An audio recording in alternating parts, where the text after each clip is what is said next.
The cost of renting in Canada hit another record high last month. That's according to the rent tracking site Rentals.ca. It says new tenants are now paying more than $2,100 on average. As the CBC's Yvette Brent tells us, analysts blame everything from rising interest to growing demand. So I was originally paying $2,100 a month. Cassandra Kranjek grew up dreaming of her own home.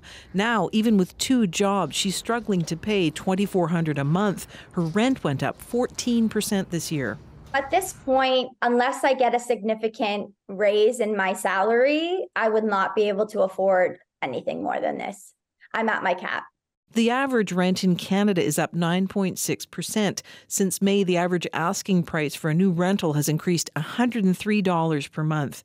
In BC, landlords will be allowed to hike rents another 3.5% in 2024. I can't believe that. That's insane. I already pay so much money for rent. It's already like half my paycheck. Like, that's just ridiculous. They need to make more room for people to move into the city and lower the rent because it's just a disaster. That's terrible. They could put more people on the street. Yeah. Seriously, they could put more people on the street. There's enough homelessness already. Yeah, people going to food banks and people going homeless. That's terrible. Rent control must be balanced with soaring inflation. So we're trying to find that balance for landlords and for tenants.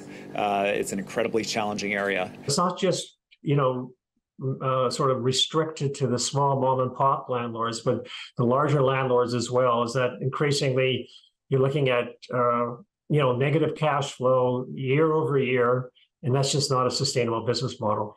This housing analyst has advice for renters. That's where we're seeing the double-digit increases, so it's in the turnover.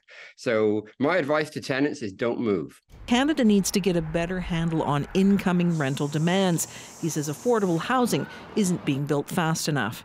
It's much more beneficial for a developer to build condos than it is to build rental. So for now, renters are left in long lineups.